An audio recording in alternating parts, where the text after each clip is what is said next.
Hey everyone, welcome to another episode of YourStake, YourStory.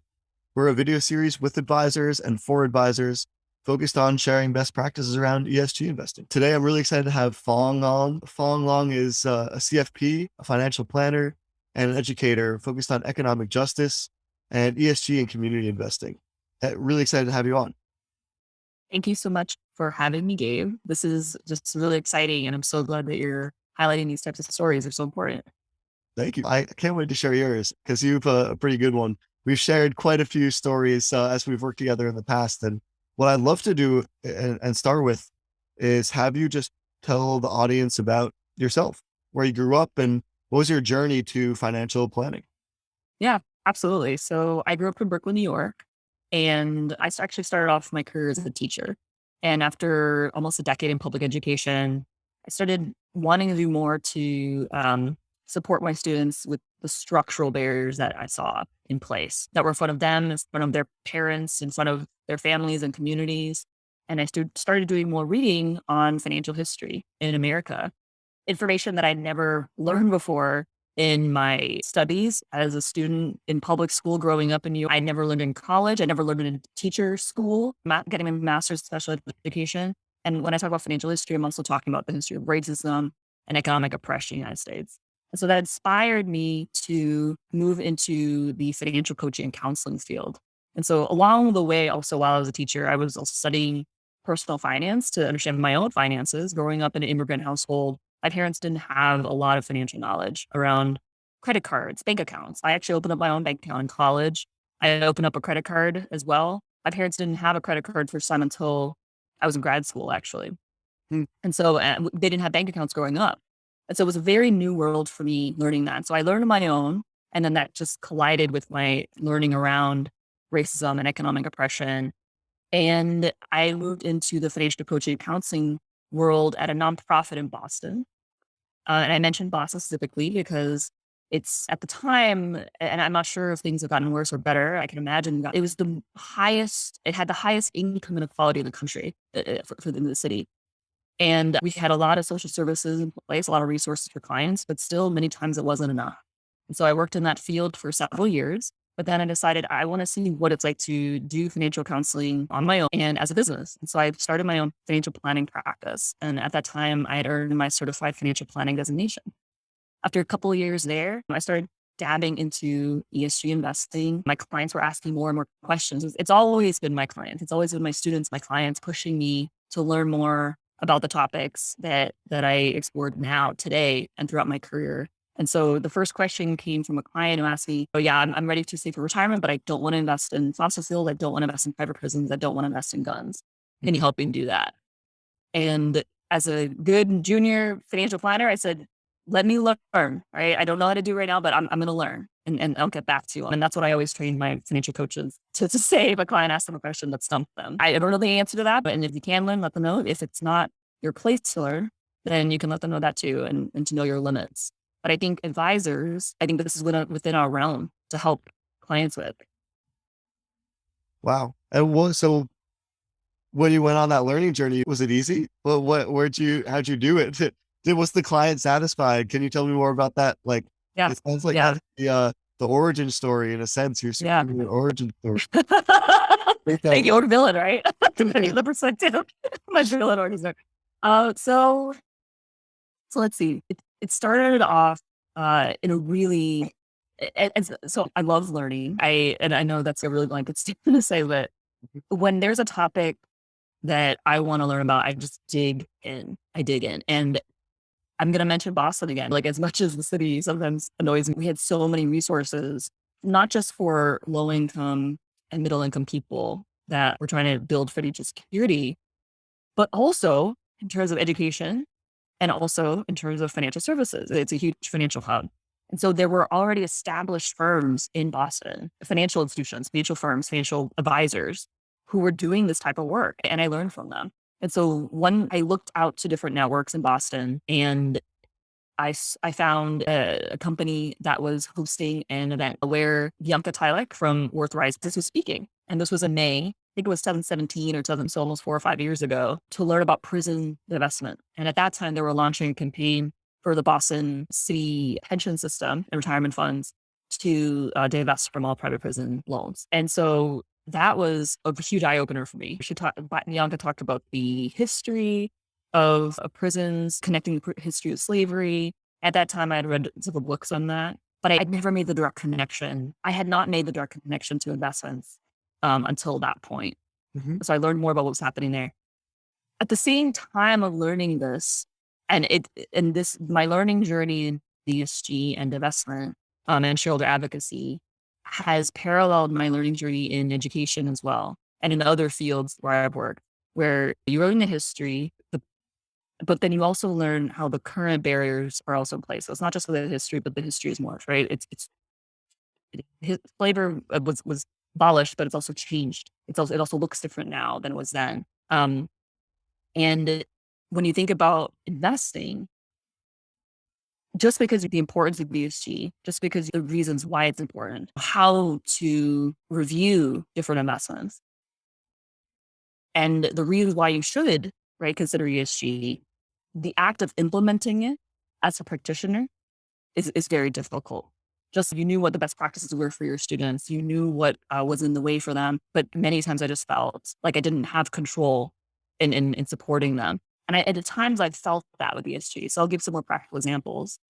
At the time, this was several years ago, I couldn't find funds on the market in public markets that I would actually support my clients' investing goals. I couldn't find things that didn't have the sorts of companies that my clients didn't want to invest in. Mostly because the clients that I was working with at the time were low or moderate income people. And so I wasn't doing individual stock investing with them. I actually wasn't even doing asset management. I was doing pure financial planning and supporting them and advising them on their assets, but not actually managing them directly on my own. But even if I were managing assets, I wouldn't go individual stock picking. I don't have the capacity for that. And that's not something that I believe in. I believe in diversification. I believe in diversification, not just across asset classes, but across geography. It's very limiting for advisors who believe in that investment ethos to remove individual companies at a time. So at that time, my clients and I were also just depending on index funds, mutual funds, even within their retirement accounts at work, 401ks, brother Bs. There's just the options were not there, but they were still limited even in IRAs and taxable investment accounts that have much larger menu of options, I should say. Mm-hmm. And so there was the excitement of learning, but also the frustration. And so I say this all to say that I can imagine other advisors who are learning about ESG also experience this at some point in their work. Like, I know why it's important. I want to do it. My clients want to do it.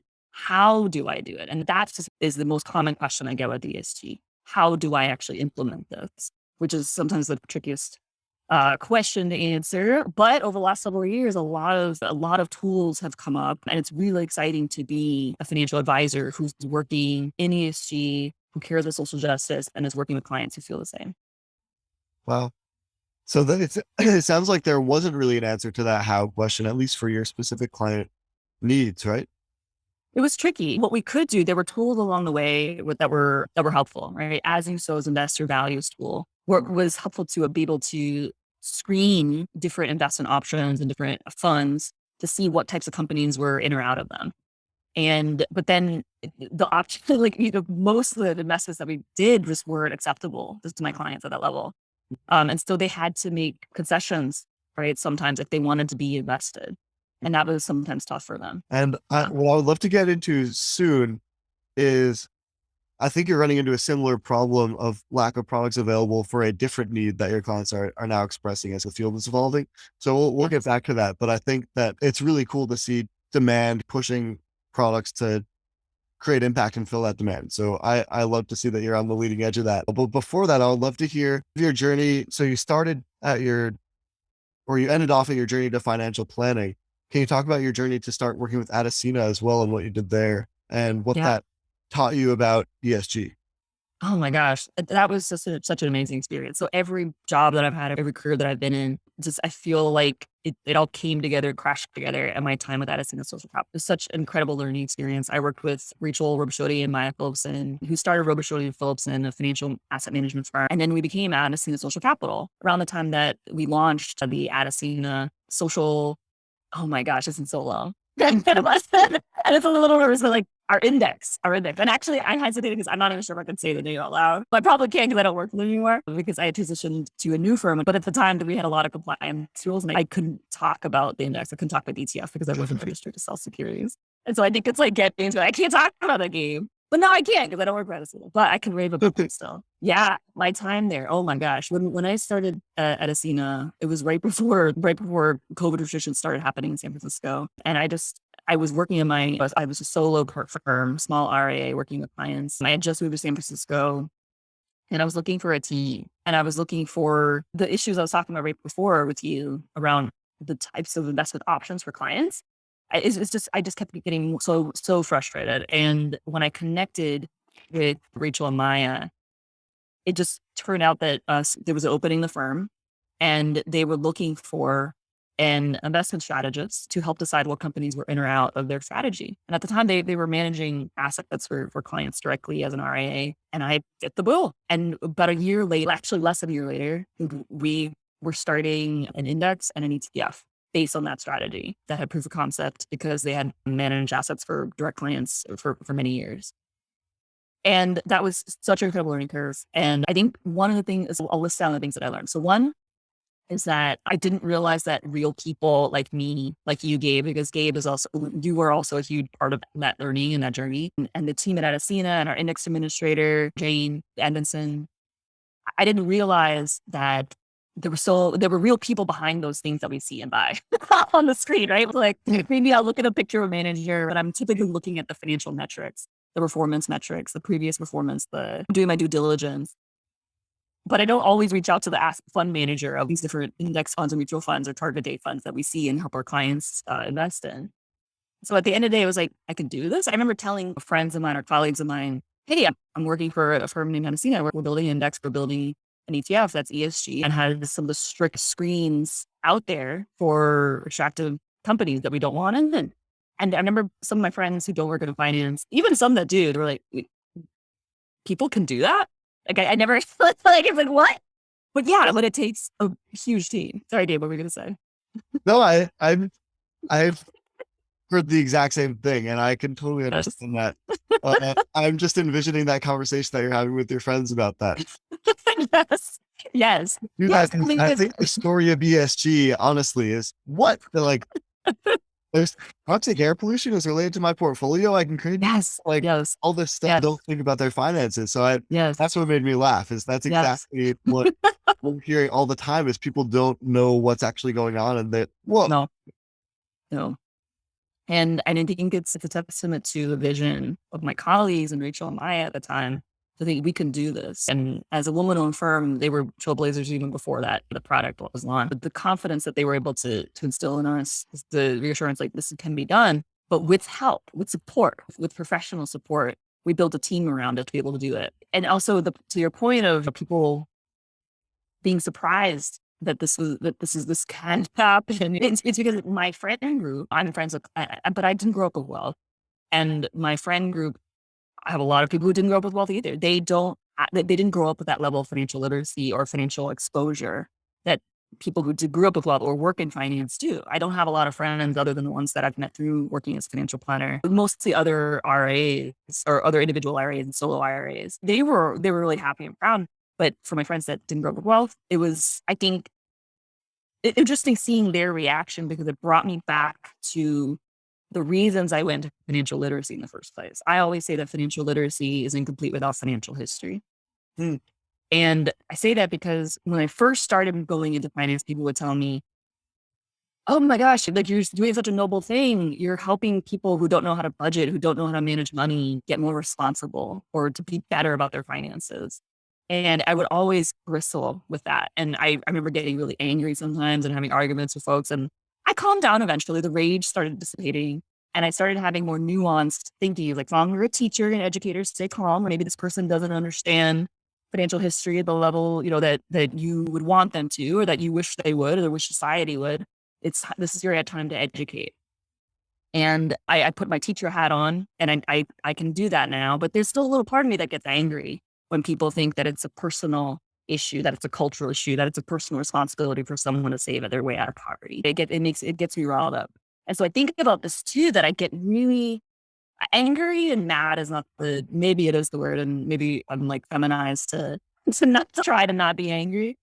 But there is a part of the frustration I still have when I think about the level of knowledge and access that's required to do what we did, to build a product like that. There was so many barriers in ways. There was so much money in legal fees, compliance fees necessary, right? Because this is a huge undertaking, and we need to be on the books. Is that the right idiom? We need to be by the books and check the boxes to make sure that this is a product that's not just going to do good in the world, to remove companies that we choose, that we use based on the data, commercial data, but also unstructured, on the ground activist data, nonprofit data that YourStake was able to help aggregate for us and organize for us to be able to apply to our decision making around what companies were out. In order to do all of that, this also had to be a product that would safeguard investment, and safeguard people's retirement, safeguard people's savings.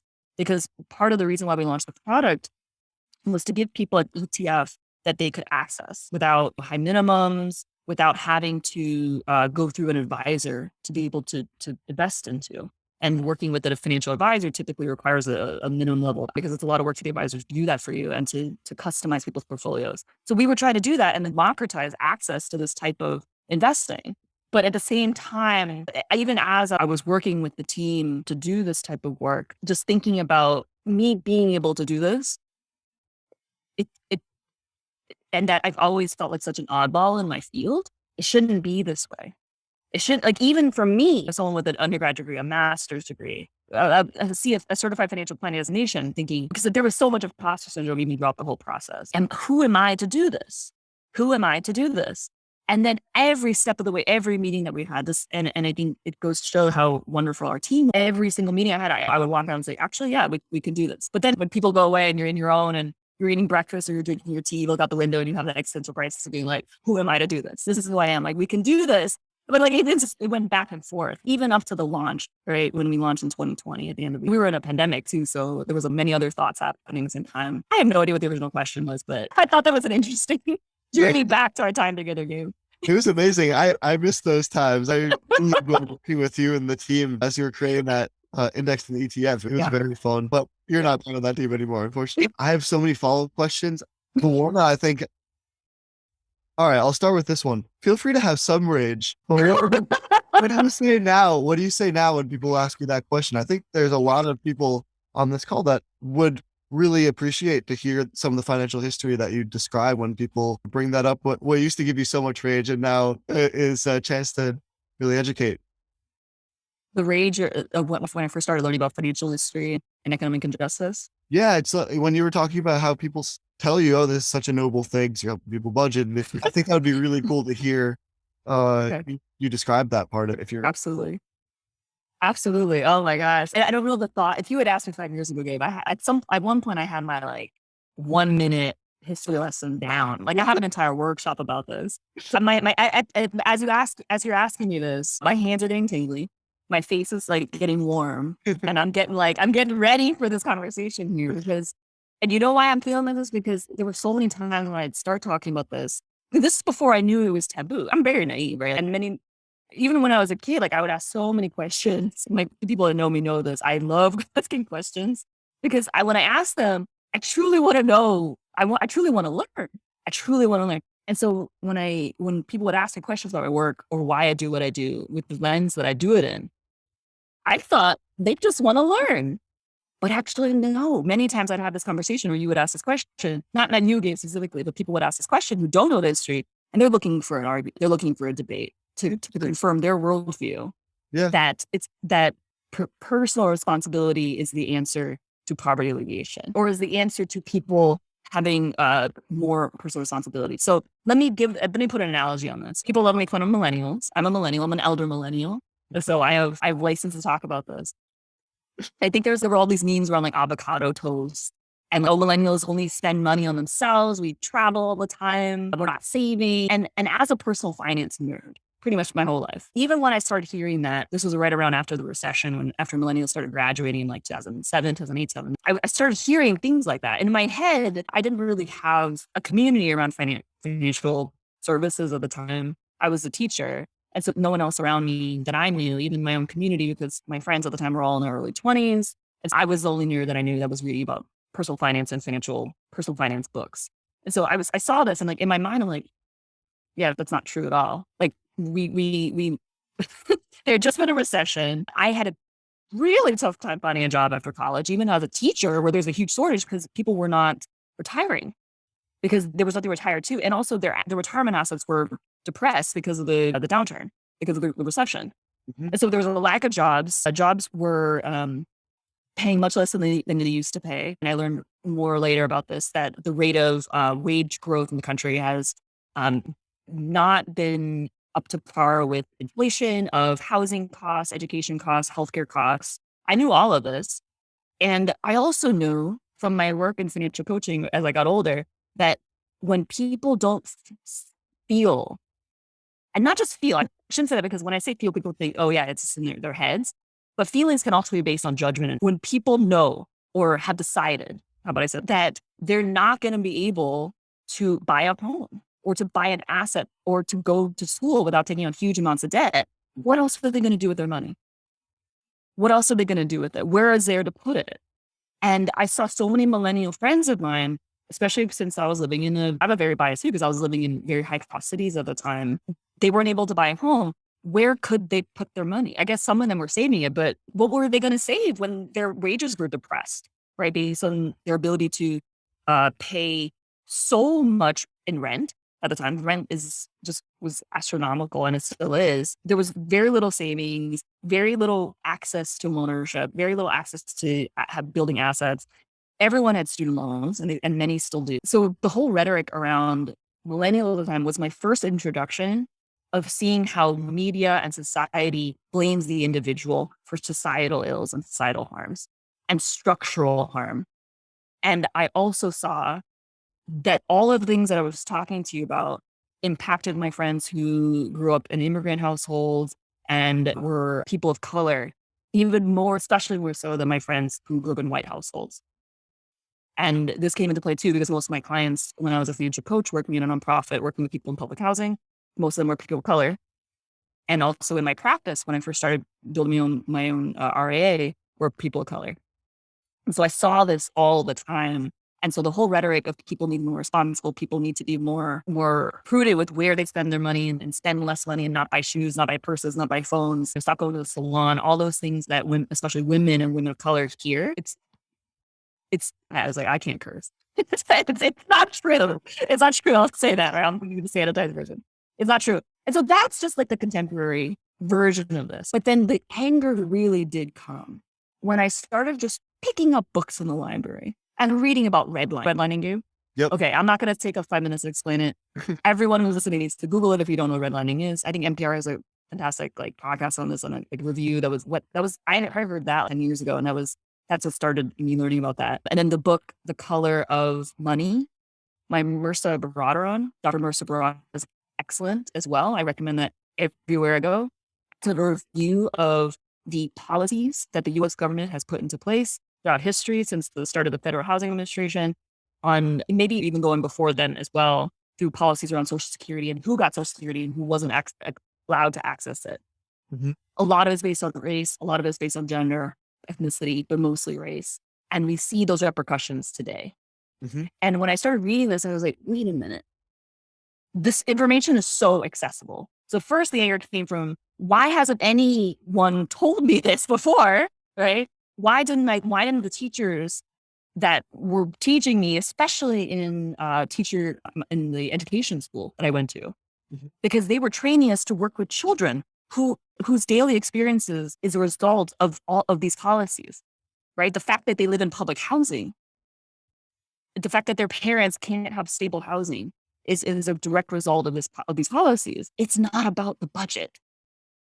It's not about the budget, right? It's about all the things in the way that necessitate it. Why don't we have a strong safety net? It's all in the history and to current events. And so that's where the anger came from. That's where the frustration came from. Because I think we too often side to, okay, let's educate people on how to be better. And I think about this a lot too, because a lot of the rhetoric and its education is important. And we have to realize it has its limits. it definitely has its limits. And I say that to say not to discourage people, because this happened once. When I was a financial counselor, I gave a lot of financial workshops, not just to the direct clients that were receiving financial coaching and counseling, but also to other financial counselors who were working at other nonprofits. So I would lead trainings, right, on curriculum. I was a curriculum developer, on methodologies around how to actually lead a coaching session, the tools to use, things like that. And I would always start every training and every workshop at some point, right? And once I got more confidence, I actually started doing this, but not in the beginning. I would include maybe 5 or 10 minutes, a little like a history lesson on financial history and redlining and things like that, to make sure these coaches knew, and also showing income and wealth gaps throughout the country based on race, based on gender. And it would blow people's minds every time. It blew my mind when I saw the data. And I love that moment when the coach would be like, oh my gosh, I never knew this. I never knew this. I'm so glad you shared this with me. I remember sharing this with a colleague of mine at the time, and the colleague said, but Phuong, isn't that discouraging? Don't you think that would discourage people from doing the work that they're doing? And I remember thinking, and it was also based on my conversations with clients and recipients of the support, but also the trainees who were financial coaches themselves. I remember just the empowerment that they felt, the power that they felt, knowing it's not because of me, it's not because of my community. And also financial coaches that I was training at the time, many of them were people of color who were direct, descendants of family members and community members that were impacted by these policies. And so they would say, I remember just one young man, he was just dazed. And I remember coming up to him after the workshop, I was like, hey, how are you doing? Yeah, no, this makes so much sense. There's so much sense. He was like, and I think he had a renewed excitement for his work. He was just a starting financial coach. And I think there's power in realizing that it's not just about you. It's not just about your community. And there are other ways to support them. And so I say this all to say that I see sometimes when we talk advisors not doing ESG, it's all, we need to educate them on the importance. We need to make sure they understand why it's important. And if they're not doing it, then they just don't care. And I don't believe that. I don't believe that at all. I think what I found is that when you make things easy, especially for advisors, especially for teachers, when you make things easy for anyone, they're more likely to do it. If you clear the barriers, then just things get easier, whether or not they believe in the thing that they're doing. But if there's any group that respects a tool that is going to save them time, it's a financial advisor. And just described our theory of change. So you're saying education having its limits. Education needs to bring you to an action opportunity, but you need an action. Absolutely. Otherwise, it can be discouraging. Otherwise, it can be demotivating unless there's absolutely that newfound knowledge. Absolutely. Education, access, but also resources. Yeah. All three. You need all three. You can't do without it. And I think the bonus points if the tool provides education, and I know this is not an ad for YourStake, but YourStake did with that, right? And I learned so much from Gabe and YourStake, but I felt like I was learning, I was using the tool. And I felt like I was learning as I was building the product with guidance along the way. Because I'm going back to Addis a little bit. Really proud of what we built, but we can't stop.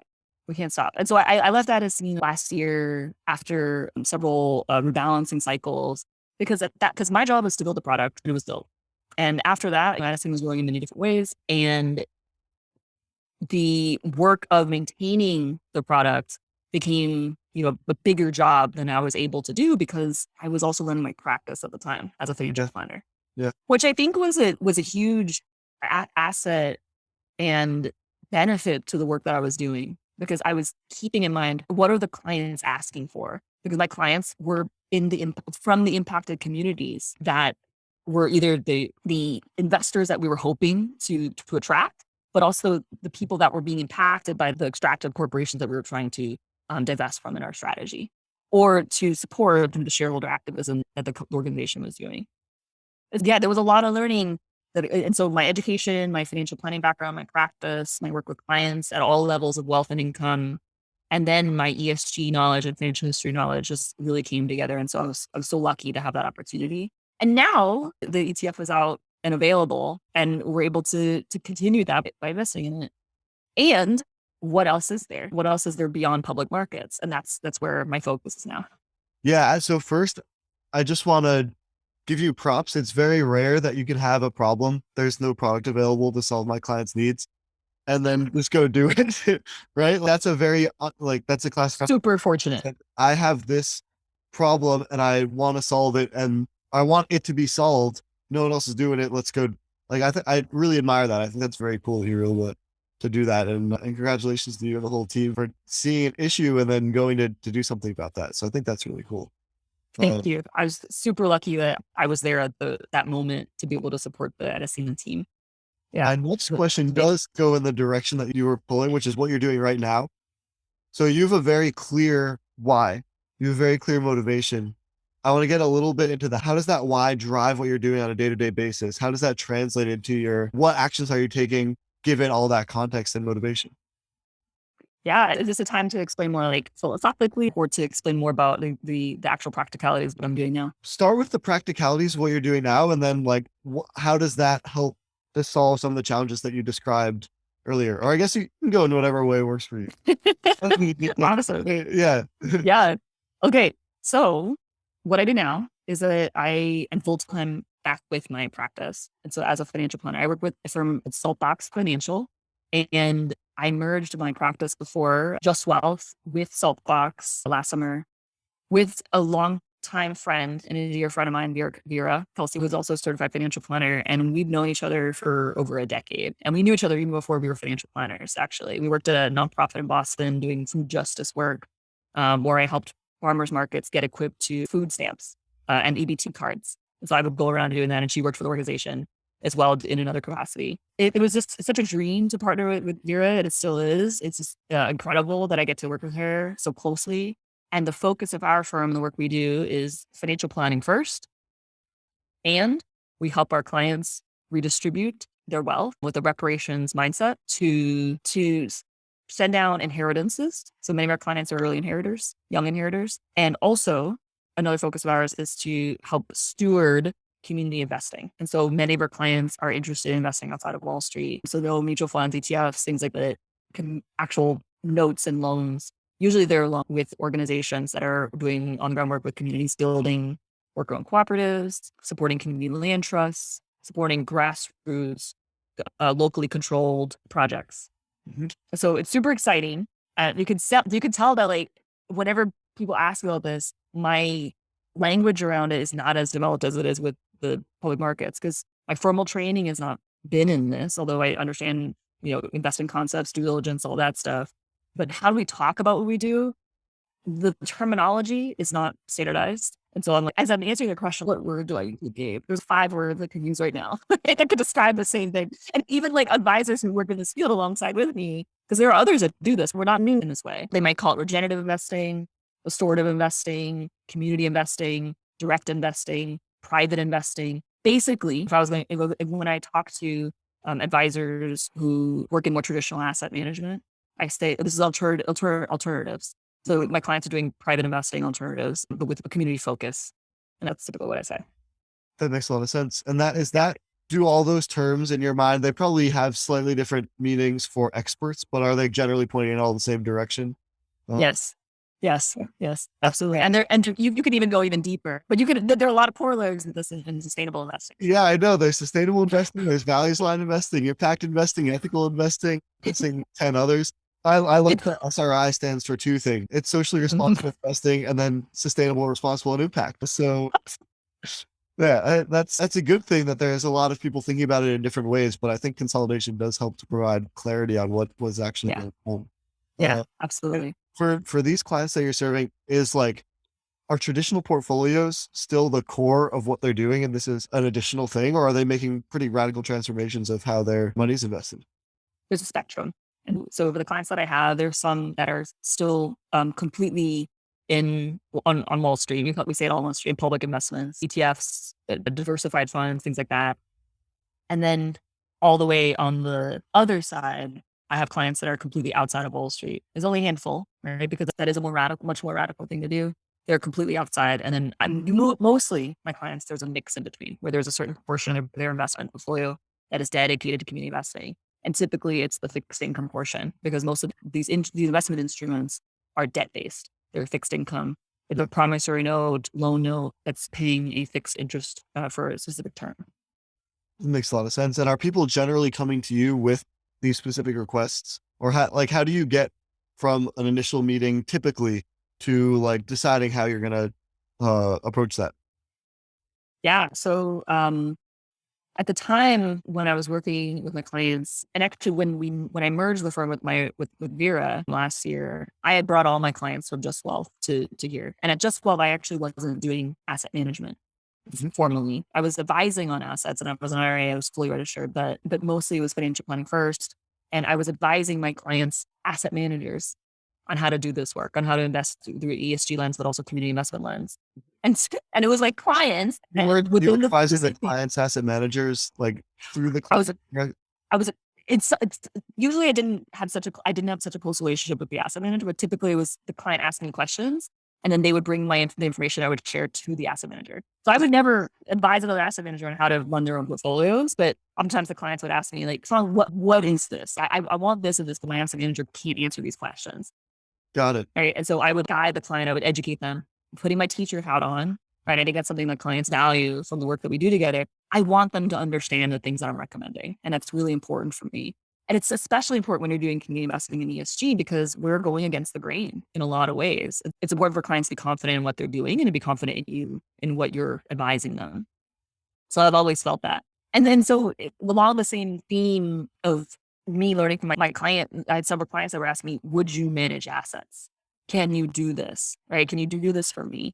And that is the main thing that helps me have the confidence to merge and become an asset manager myself. The funny thing is I had all the regular, I was registered as an RA, so I could have done it, but I just never felt, again, the same theme of me feeling like, who am I to do this? Who am I to do this? I'm doing it. I'm still going to end and it's happening. Was that like a moment that something clicked, or was it a gradual, like building up more? Yeah. How'd you Yeah. from that? Who am I to do this? I think it was when it was Vera and I had talked for a long time about working together. And she was actually one of my first mentors in saying, you can do this, you can manage assets. But I've always said, no, let's just let clients stick with their own advisor or they can stick with other strategies, but I'm not going to take client management under my wing. But I will still advise. So basically I was doing everything but clicking the buttons. I was doing everything but actually having a custodian and helping clients actually. Except I would actually sometimes I would have Zoom meetings with clients and actually advise them on what things to click while they were buying or selling things or rebalancing their portfolios within their 401ks or IRAs and things like that. So I was doing pretty much all that. And so what clicked for me? Parting with Vera is huge, right? Having that knowledge, having that tax knowledge too, because when you're reinvesting, especially on a taxable account, it's important to really keep taxes in mind, especially for clients with a large level of assets.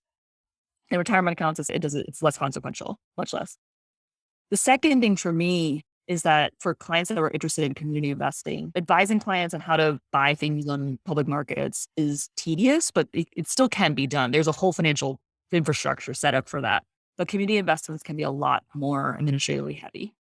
And I knew that for many of my clients, that could be a barrier to them actually taking action to moving their money toward community investments.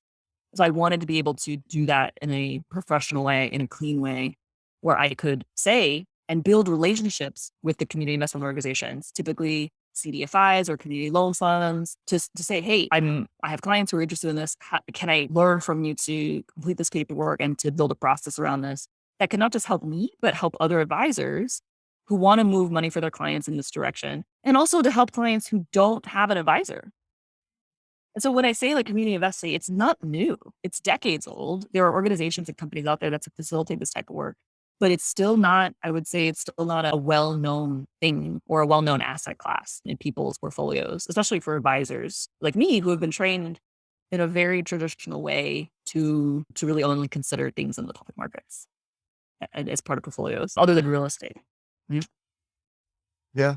And are you still getting clients that are just looking for the public markets type of thing too?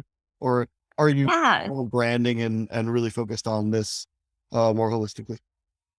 Yeah, I think we still are. And I'll tell you, since I started working in finance, in personal finance 10 years ago, the types of questions I get from prospective clients have just changed so much in terms of their ability to ask questions that just the knowledge of ESG, terminology around it, sustainable investing. They might use different terminology, but people are asking for that now, and people are seeking us out for it. So at this moment, Saltbox is not taking on new clients. You can imagine like a financial planning firm that is financial planning first. We also prepare tax returns for many of our clients. We're really busy with this stuff, and also it takes a lot of. I'm not gonna lie, it takes a lot of time to do this type of work, community investing, but also ESG. More so the community investing side, because there's so many more tools and products available for ESG now. But the community investing work, it takes a lot of time to do the due diligence, sourcing of the particular investments. And some of them, they might not be accepting investment in a certain period of time. And then sometimes they're open, sometimes they're not. Sometimes they don't need capital. And that makes a lot of sense, because it's supposed to react to community needs. It's not just, they're just going to absorb capital as much as the stock market can, right? There's a limit to the work and deployment that they can do on their end. And so I always tell my clients this: community investing moves at the pace of people, it moves at the speed of people, and being patient with it. But then it takes a lot of time for the investor and the advisor too. But I mentioned that because when I talk to clients about this work now, their questions are so much more advanced and nuanced than they were years ago. And my perspective is also, and I can tell the changes in my clients when I show them the different tools, show them how to use the tools to evaluate the ESG funds that we look at, to evaluate the community investment funds that we look at. But so that's an aside, but the people that come to us that are specifically looking for this work, they're a lot savvier as well. Right. Maybe in the past, like 10 years ago or 5 years ago, people were finding, they're like, I want to do good, but I'm not sure how, but I want to do good with my money. Most of the clients that I worked with before, middle income. So they were government workers, teachers, healthcare workers, activists themselves, organizers, and they want their money and their assets that they're investing to reflect their values. And back then they had a vague sense of how to, but now they're like, can you do ESG? Can you do sustainable investing? Not everyone is using that vocabulary, but more and more are. But what I can say for sure is that more and more people are asking for it. And are you finding people consider, like, how do you overcome greenwashing, or do people come in with fears about not being able Yes, to do it? absolutely. Absolutely. Clients would say to me in the beginning, before I even became a financial advisor, I learned about greenwashing on my own. I was a teacher, and I had the first 403B retirement account that was available to me. I met with a rep for the administrator for that 401k fund. And a rep came to me and I said, hey, I want to invest in socially responsible funds. I forget exactly what terminology I used, but I don't want certain industries in there. And they pointed me to certain funds. I was like, awesome. A few months later, I was looking up my funds, and I looked at the list of companies. And Gabe is laughing now, for anyone who's listening and not actually watching the video, because Gabe knows what I'm about to say. I saw oil and gas companies. I saw some of the biggest fossil companies that even I knew. I didn't know the field very well, but I've seen commercials. I saw their names listed in the top 10 holdings. Yep. I was like, what? What is this? This is a green fund. What is this doing here? And clients know that now. Like, people are coming now, and maybe like several years ago, this started where clients would say to me, can you help me do this? Because every time I look at a fund, like, clients are actually looking at their fund holdings now. I'm not sure what's happening. Maybe my clients are getting older. I don't know. People are looking at that they're available. And most funds that you look out there, you can actually see the top 10 holdings, or you can download the whole list of holdings. Mm-hmm. And people are looking through it. They're looking through there for names that they recognize. What's hard for investors to, and I'm sure people know this too, is that, and this is something I learned about, is that the data is so important. And when we're looking at fund holdings, just visual, we're only looking at the largest companies that we can recognize. Yeah. But there's so many companies that are doing good and bad things that we've never heard their name before, that are supporting the type of work that we don't want to support ourselves through our investments. So it's so important to have good data and comprehensive data. And it's really hard to do at the same time, and hard to collect and hard to keep up to date. This game is it's not like so that's another thing I should have mentioned before when you asked, what was that experience like working at us? But that's another huge learning that I took, that I'm not going to say it's all about the data, but it's so much about the data. Yeah. What I'm really happy about is there's more and more data becoming available, and more data becoming standardized, and more regulation forcing that standardization, and more investor demand forcing that standardization. And I'm very excited about the future of ESG. We have 10 seconds left. Do you want to share any major big thoughts on the future of ESG, or is there anything else that you feel like you really want to end with? Yeah, I think the last thing I'll say then is just a shout out to Sonia Dreidler, who taught me a lot of what I know. Like she's like all over the story, but I kept saying, I gotta mention Sonia, I gotta mention Sonia. At some point. Yeah, I think she first connected me to Roboshodi Philipson and Adesina, but also I continue to learn from her in so many different ways. And another thing I'll say is that I would love more advisors to consider when they think about sustainable investing and impact investing to consider community investing as a part of their research into investments.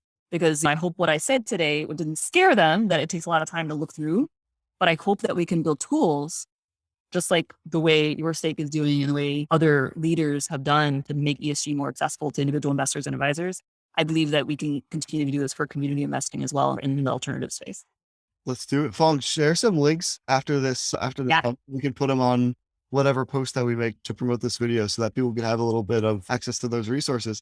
Start with education and then the tools will be next too. Yes. Yeah. Thank you, Gabe. Thank you so much for the opportunity to have a conversation with you again. You too. Really loved having you on. We could probably do 4 more hours, but this is all for now. Let's do this again. Let's do an update. For sure. Update next time. Yeah. Thank you. Thank you.